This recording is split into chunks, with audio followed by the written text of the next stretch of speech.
Tube Tamil வணக்கம். ஈரானுடைய ஏவுகணை கட்டமைப்புகளை முற்றாக முடக்குவதற்கு அமெரிக்காவும் இஸ்ரேலும் வகுத்த போரியல் ராஜதந்திர திட்டம் தோல்வியடைந்து விட்டதாகவும், சாதாரண உளவு இயந்திரங்களையும் மண்ணள்ளும் இயந்திரங்களையும் வைத்து அமெரிக்காவினுடைய திட்டங்களை முறியடித்து வெறும் 3 மாதங்களில் ஈரான் நிமிர்ந்து நிற்பதற்கும் தன்னுடைய ஏவுகணைகள் அனைத்தையும் பழுதில்லாமல் முன் கொண்டு வந்து நிறுத்தி இருப்பதற்கும் என்ன காரணம் என்ற உண்மைகள் வெளியாகி இருக்கின்றது. இனிமேல் ஈரானுடைய அண்டை நாடுகள் அமைதியாக இருக்க முடியாது. அமெரிக்காவினுடைய தாக்குதல்கள் நடைபெற தொடர்ந்து இவர்கள் மீதான தாக்குதல்களும் நடைபெற்று கொண்டே இருக்க போகின்றது.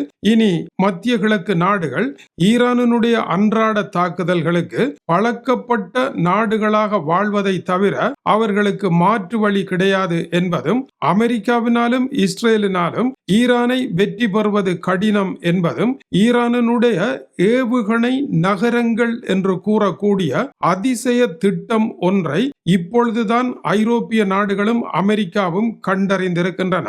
இன்று நேற்று அல்ல. டென்மார்க்கினுடைய ராஜதந்திர விவகார நிபுணர்களுடைய கருத்தின்படி 20 ஆண்டுகளாக ஈரான் நிலத்தடியில் ஏவுகணை நகரங்கள் என்கின்ற நகரங்களை உருவாக்கி இருக்கின்றது. இந்த நகரங்களை அமெரிக்காவினாலோ இஸ்ரேலினாலோ குண்டு வீசி அழிக்க முடியாதவாறு அதை செய்திருக்கின்றார்கள். அமெரிக்கா இப்படித்தான் வரும். அவர்கள் ஈரானை அழிக்கும் வரை ஓய மாட்டார்கள்.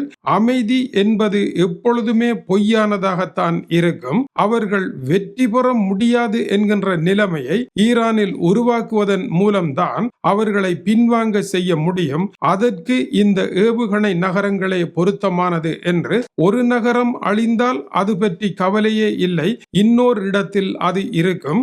இப்படியாக 69 பெரிய நகரங்களை அடையாளம் கண்டு இஸ்ரேலும் அமெரிக்காவும் அவற்றினுடைய வாயில் புறங்களில் தாக்குதலை நடத்தி அதற்கு உள்ளே தாக்குதல்களை நடத்த முடியாது. ஈரான் மலைப்பகுதி நிறைந்த ஒரு நாடு. அந்த மலையினுடைய பாறை தகடுகளின் கீழே ஏவுகணைகள் துளைக்க முடியாத இடத்தில் உள்ளக சுரங்கங்களை அமைத்து அதற்குள் வாகனங்களை ஓடி சென்று சாதாரணமாக ஊர்களுக்குள் செல்வது போல செல்லக்கூடியவாறு செய்து பெருந்தொகையான ஏவுகணைகளை அவர்கள் சேகரித்து வைத்திருக்கின்றார்கள். அவற்றை உடைக்க முடியாத நிலையில் வாயிற்புறங்களை உடைத்து, அமெரிக்கா முட்டாள் அல்ல, அமெரிக்கர்களும் சரியாகவே திட்டமிட்டு ஈரானுடைய உளவு இயந்திரங்கள் உட்பட மண்ணை தோண்டி இவற்றை வெளியே எடுக்கக்கூடிய இயந்திரங்களை எல்லாம் உடைத்து தகர்த்திருக்கின்றார்கள். ஆனாலும் அந்த இயந்திரங்களை கூட இதே சுரங்கத்திற்கு உள்ளேயும் இதுபோல அந்த ஆயுதங்கள் இருக்கிற இடங்களுக்கு அருகாமையில் தனியான சுரங்கங்களை அமைத்து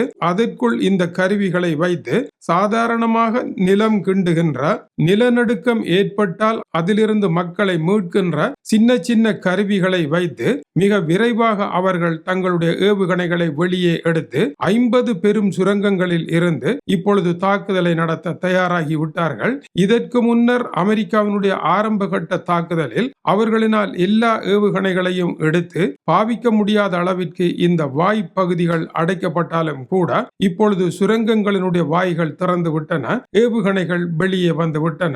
இதனால் அவர்கள் பெரும் எண்ணிக்கையில் தாக்குதலை நடத்துவார்கள். அயல் நாடுகள் இந்த தாக்குதலை இனி தவிர்க்க முடியாது என்பதற்கு நேற்று குவைத் மீது நடைபெற்ற தாக்குதல், பஹ்ரைன் மீது நடைபெற்ற தாக்குதல், இனி நடைபெறப் போகும் தாக்குதல்கள் எல்லாம் இப்படியேதான் அமையப் போகின்றது என்பது இந்த செய்தி தரும் உண்மையாகும்.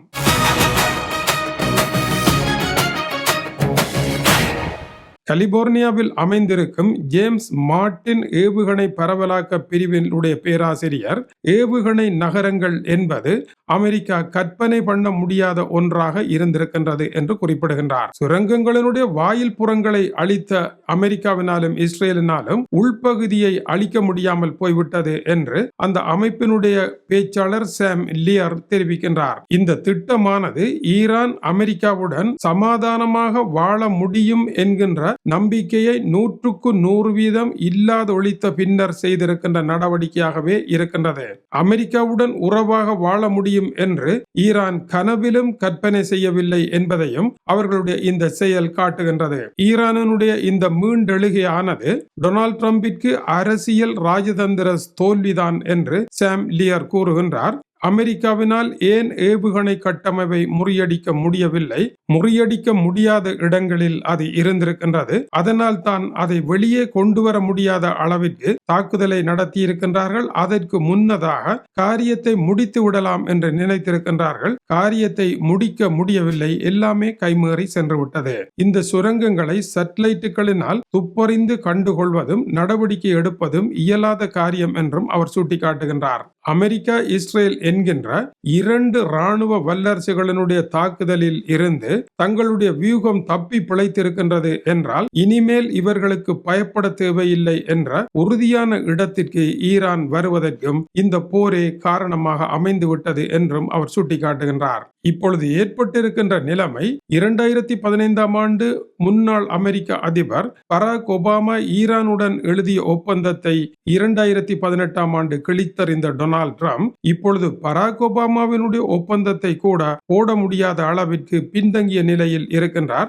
ஈரானை பொறுத்த வரையில் பராக் ஒபாமாவினுடன் செய்த ஒப்பந்தம் தவறானது, அதற்கு தாங்கள் இணங்கி இருக்க கூடாது என்று இப்பொழுது பிடிவாதமாக நிற்கின்றார்கள். அதுபோலத்தான் டொனால்ட் ட்ரம்பும் பராக் ஒபாமா செய்த ஒப்பந்தம் போதியதல்ல, அமெரிக்காவிற்கு நலம் தர முடியாது என்று அவர் கருதுகின்றார். இப்பொழுது இருவரும் 2015 ஆண்டு ஒப்பந்தத்தை கைவிட்ட நிலையில் தான் இருக்கின்றார்கள். எனவே புதிய ஒப்பந்தம் எது? அதுதான் கேள்வியாக இருக்கின்றது. இந்த நிலையில் அமெரிக்கா விடா கண்டனாகவும் ஈரான் கொடா கண்டனாகவும் இருக்கின்றது. விடா கண்டனம், கொடா கண்டனம் ஒரு காலமும் பிரச்சனையை முடிவுக்கு கொண்டு வந்ததாக சரித்திரமே இல்லை.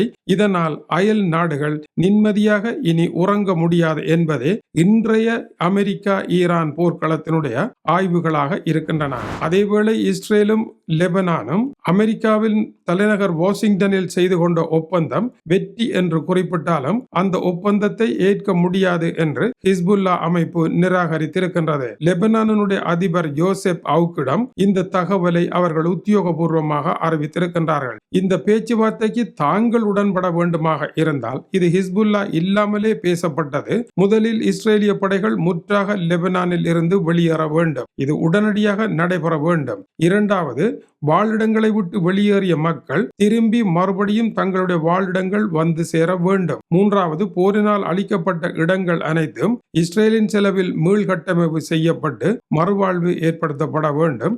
இதை செய்யாமல் இஸ்ரேலுடன் பேசி என்ன பயன் என்று அவர்கள் கேட்டு இஸ்ரேலுடனான பேச்சுவார்த்தை திட்டத்தை நிராகரித்திருக்கின்றார்கள். ஆனால் லெபனானுடைய அதிபர் இந்த வாய்ப்பை விட்டால் இன்னொரு வாய்ப்பு வராது, அதன் பின்னர் அழிவே வரும் என்று கூறுகின்றார். வாழ்வா சாவா என்பதை பின்னர் பார்த்துக் கொள்ளலாம், இப்பொழுது பேச்சுக்கள் கிடையாது என்று ஹிஸ்புல்லா கிழித்து வீசியிருக்கின்றது அந்த ஒப்பந்தத்தை.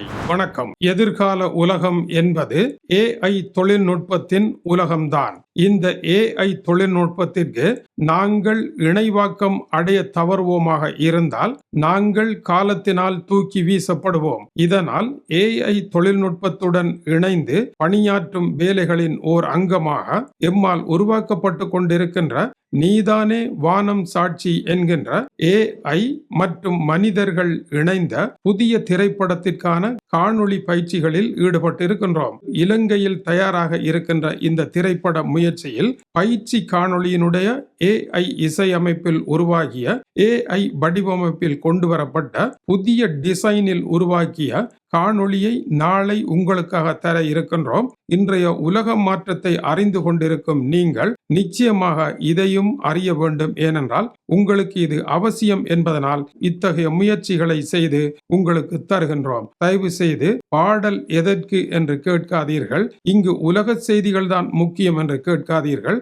இப்பொழுது நடைபெற்று கொண்டிருக்கின்ற ஈரான் போர் முடிவடைந்தவுடன் முதலாவதாக AI மறுமலர்ச்சி ஏற்பட போகின்றது. அதற்கு உலகம் தயாராக வேண்டும். இல்லையேல் நமக்கு இடமில்லாமல் போய்விடும். தமிழ் மொழி AI-யுடன் சேர்ந்து இயங்குகின்ற வேகம் உலகத்தின் மற்றெல்லா மொழியையும் விட சிறப்பாக இருக்கின்றது என்பதையும் இந்த நேரம் மகிழ்வுடன் தெரிவித்துக் கொள்ளுகின்றோம். இந்த காணொளி நாளை வர இருக்கின்றது. அந்த காலத்திலே திரைப்படங்கள் வருவதற்கு முன்னதாக திரையரங்க வாசலிலே புகைப்படங்களை போட்டிருப்பார்கள். அது போன்ற ஒரு கலாச்சாரத்தின் அடிப்படையில் 70களில் இருந்த திரையரங்க வடிவத்தை இங்கே உங்களுக்கு தருகின்றோம்.